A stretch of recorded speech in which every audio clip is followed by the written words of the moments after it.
What's going on, everybody? It's Charles. In this video, we are going to attempt to add keyless entry to the rear door on the Golf R. So the Golf R comes pretty well equipped from the factory. However, there's a handful of things that drive me absolutely insane.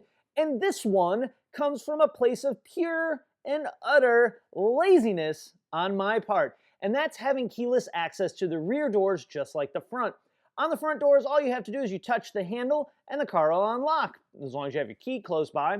And you can also touch it to lock the door as well. This is a feature I would love to have in the rear of the vehicle. And other Volkswagens have it like the Touareg and the Atlas. I have a theory that I can add this pretty easily to this car, especially given that the Atlas has it as well. And the Atlas and the Golf are actually built on the same vehicle platform. So my theory is that I can pin it in, recode it, and it should work. The goal of today's video is to prove that out or disprove that before I rip the entire interior of the car apart, spend a bunch of money having door handles painted, all to go, it doesn't work. So we're gonna look a little bit at parts, we're gonna walk through the wiring diagram and see what we need from that, and we're going to go through the coding of the door handles to actually turn them on in the car. And if my theory proves out to work, I will do a separate video for you guys showing you step by step on how to actually install each one of these components. Now, based on the information I got from VW, there are no Golfs that came from the factory with 4-door touch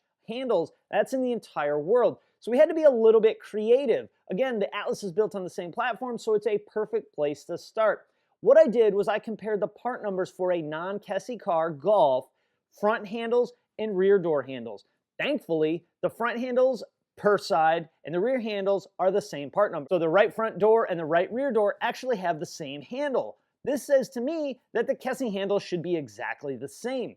From a connector standpoint, that's as simple as looking up the harness for the Atlas door. Same thing for the pins. It's going to use the same connectors for each B-pillar junction. And the pins into the module, well, that's pretty simple too. We can just look up the part number for the connector for said module, and that'll probably get us pretty close. For the wire diameter, this is actually shown in the wiring diagram to be a 0.35 millimeter wire. All things are actually pretty straightforward on this car. Should be, I'm gonna regret saying that, should be pretty easy. So what do you think? Is it gonna work as easy as I think it is, or is this gonna be a complete failure? Let's find out. We're gonna need a number of things to execute on getting this to work properly. We of course have our wiring diagrams, which we'll go through in just a few minutes. We have our new door handles that we're going to be needing. See, this has the little nub on it indicating that it's a Kessie door handle. Also has our electrical connector in the back. We need the electrical connector that plugs in to the Kessie door handles. We'll need, of course, 2 of those, one for left and one for right. And we're also going to need a handful of wire end connectors. So we're going to be repinning a handful of spots, and we're going to need a few different styles of pins and a couple of different quantities. We're also going to be needing some bulk wire. Now this isn't going to really match exactly, but for the purpose of our testing today, I think this is going to work just fine. We are also going to be needing some wire connectors, depending on how you want to do this. If you want to solder them together, that's cool too. But I like these heat shrink butt connector kinds. For the final assembly, you're gonna need about 30 of these guys. We're also gonna need 2 eyelets for our ground junction. For the purpose of today's testing, I think we're gonna be able to do okay without it and apply a ground manually. Let's dive into the wiring diagram so I can show you guys exactly how I figured this out. Since the Golf never had this as an option anywhere in the world that I could find, we need to figure out what other vehicle uses a similar setup. And it just so happens that the Atlas, which is also an MQB car, uses similar hardware. And on the one that I checked, it had the exact same part number and software version of the Kessie module. So the wiring diagram that I'm using to pin out the Kessie module is going to be one for an Atlas. Let's look at our wiring diagram and figure out how this needs to go. Here is our left rear door handle, EX8. We have an antenna minus, an antenna plus, a signal, and a ground wire all coming out of the handle. So that's going to correspond to this connector that's right on the handle. We're going to add 4 pins to that connector. Then our next junction point is actually one we're not going to be using. This is a connector inside of the door that takes the handle connector to the harness for the door. The wires come in at their respective colors you see here and go out of this connector as white wires. Because this is a junction inside the door, we're going to eliminate this. We're just going to run wires straight from this connector bypass this and go straight to our module. So we don't really need to worry about these at all. What we do need to worry about is this next junction right here. This is our connection at the B pillar. So we're going to go 4 wires into the B pillar connector, 4 wires out. 3 of those 4 wires are going to go straight up to the module, our antenna minus, antenna plus, and signal. Our ground wire doesn't need to go all the way back to the module. For our ground wire, if we follow it, which comes up here, out of the B pillar connector here, and then if we trace it back, we go back down, we see that it terminates at junction point 77. We slide our diagram over, and we see that junction point 77 is right here. So that's the ground on our B pillar. Now, one inconsistency that I found, which you need to take note of, but isn't that big of a deal, is that the B pillar connector for the Atlas is different than the one for the Golf. The B pillar for the Atlas is 27 pins, and I think the Golf was like 24 pins. This does not matter at all. It would be nice if we could follow these same locations in and out of our B pillar, but we really don't have to. We can put these pins wherever we want in that connector. What we will do is make sure we document where we put it in case we ever have an issue down the road. We know exactly where to go and what pins go where, because we can't rely on the wiring color because the pin ends or the terminal ends are going to be all yellow. So next we are going to be building our harness. First thing we need to do is we are going to clip 4 wires into our connector. We'll go ahead and clip these 4 in. These just pop right in. There's 2, there's 3, 4. Now what we can do is we can cut these. Remember, we're just doing a test run for this first setup here. When we do the final installation, we won't cut all these the same length. We'll cut them to 4 different lengths. That way we can stagger our harness and make it look a little bit neater. But for this purpose, it doesn't really matter. Go ahead and strip all 4 of these. We'll get our butt connectors here. We'll put these on.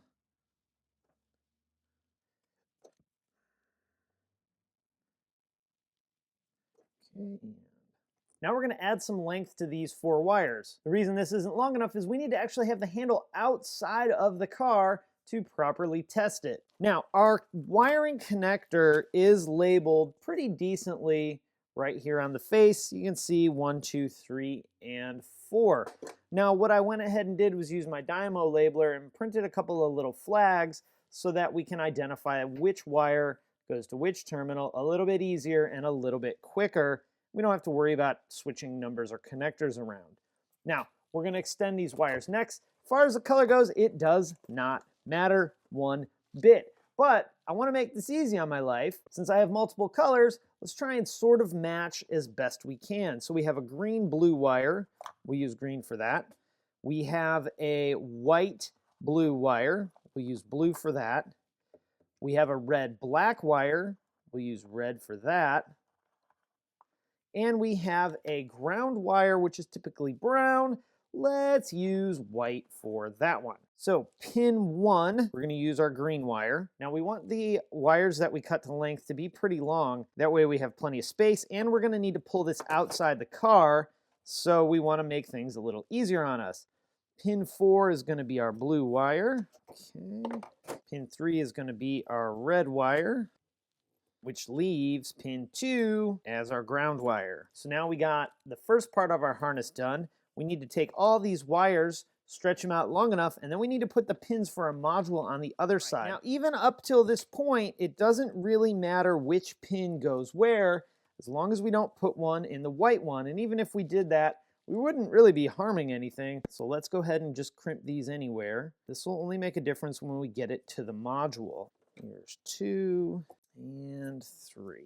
So now we have our 3 wires that need to go to our module. We have our 1 ground and our 4 plugged into our connector. Let's look at our wiring diagram and see what pins these are going to be going in. You can see right here we have pin 4, 25, and 13. So what we're going to do, we're going to get this side. Pin 1 is green, which means pin 1 is going to go to pin 4 on the module side. So we're going to put our number 4 flag over here. Our blue and white wire, which is pin 4 on the connector, and our blue wire is going to go to pin 25 on the module. Now, if you already know these things by heart and remember them, that's cool.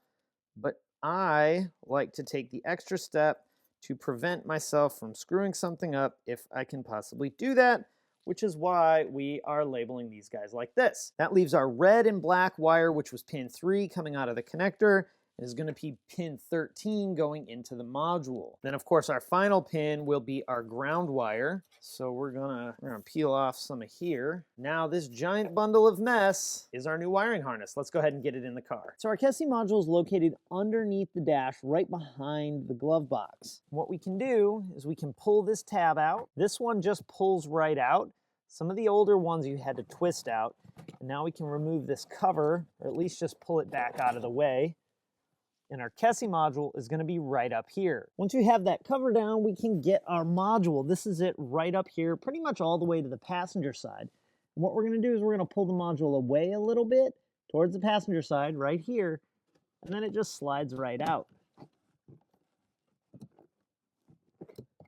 You can see it's a pretty small little module. Next, we're going to unplug it. Looks like there's a lock tab right here on the top. We're going to push that, swing our lock tab down, and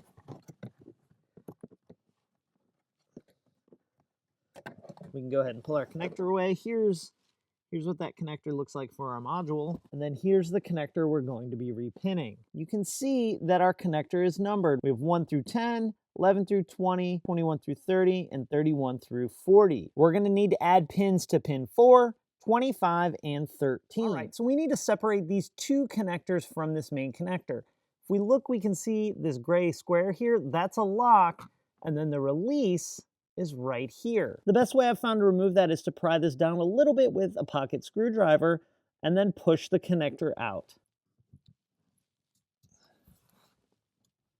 Let's go ahead and pin our KESI module connector. Doesn't matter which one you start with. I'm going to start with, well, frankly, I'm going to start with whatever's the easiest. It looks like on this connector we have pins 11 through 20, and since we need to install a wire in pin 13, let's start here. Starting from the right and going left, we see pin 11, pin 12, and then that first open space right there is going to be pin 13. Now these wires slide in very, very easily. We go from the top. You do need to make sure that it's seated all the way. And what I like to do is I like to slide it in and listen for a click. It's a soft click, so you might not hear it. And then what we'll do is we'll give the wire a little tug, make sure it doesn't come out. Little click and a tug, and it's not coming out. We're going to just go ahead and flip this connector over, and we have pins 1 through 10. Our antenna minus signal went into number 4, so we have 1, 2, 3, and 4 all empty. All right, so there's 2. And we only have 1 more to do. This is our final pin. This is going to go into opening 25. So this is going to actually be on our black connector here. Now on this one we have pins 21 through 30. So we're going to count over 21, 22, 23, 24, and 25. 25 looks like this open one right here. The more wires that are in the connector, usually the trickier this is. All right. There we go, fully locked in. So we have 3 of our 6 wires that we're going to end up repinning into this connector. Let's go ahead and put our connector casing back on. And this does only go on one way. Slide these back into place. If you're having trouble sliding these style connectors into place, make sure your pins are pressed all the way in.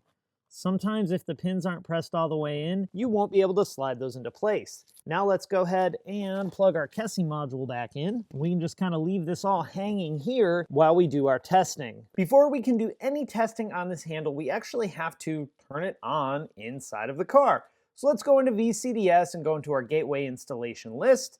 We got a ton of faults. I'm not going to worry too much about these just yet. We want to go into the access start module. This is our KESI module. We'll double click that. Done, go back. We'll go into our long coding helper, experimental coding only.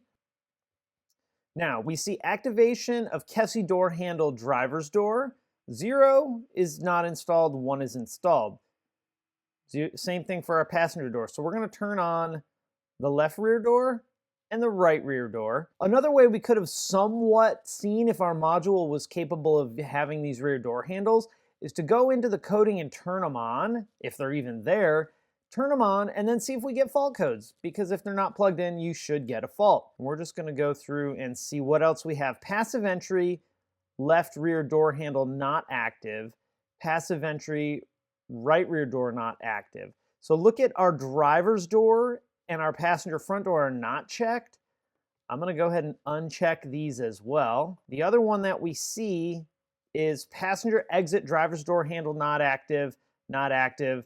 Let's go ahead and select these. So now we have everything the exact same. You see our coding's quite a bit different.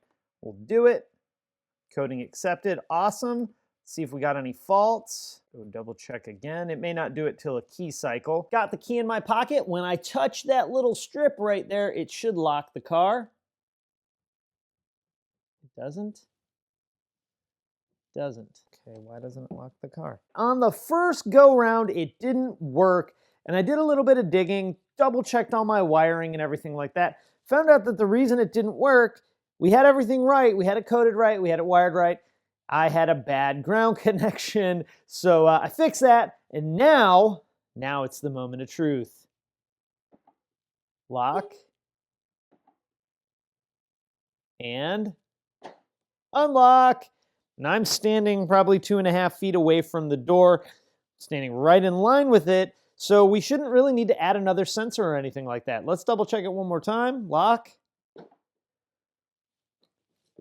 Fuel door doesn't open, and unlock. Now our fuel door does in fact open. So, how awesome is that? It actually works. Very excited. Now what I'm gonna do is I'm gonna actually get rid of all this wiring that we just had in the car. So the next steps are gonna be to get the door handles painted. I wanted to make sure that this worked before we got them painted. Get the door handles painted. Then what we're gonna do is we're gonna make the harness for inside the door. We're gonna repin both sides of the connector at the B pillar, add our grounds at the B pillar, and then we'll go ahead and pin all 6 of the wires into the module. And that'll pretty much be it. Now I'll have to get my new door handles recoated with Expel. That's not a terribly big deal. If you don't have that, don't worry about that. But then we'll have 4 fully functioning Kessie door handles on the Golf. So this is a really cool mod. Again, this is out of pure laziness, preventing a 2.5 to 3.5 foot reach or pulling the key out of your pocket. However, I'm excited about it and I think it's pretty cool. So big ups to Paul at ShopDAP for helping me through the wiring and the connectors and getting all that stuff dialed in for me. As you guys know, Paul's the man. Will Paul and I be putting together a kit like this for you to do this on your own? Well, that's kind of up to you guys. Drop it down in the comments. Let us know what you think. It's not going to be a cheap one, and it's going to take some wiring, but this is super cool. Boop. Boop. All right, so with that, I'm out. Thank you guys for watching, and I'll talk to you again next time. Think you can handle it?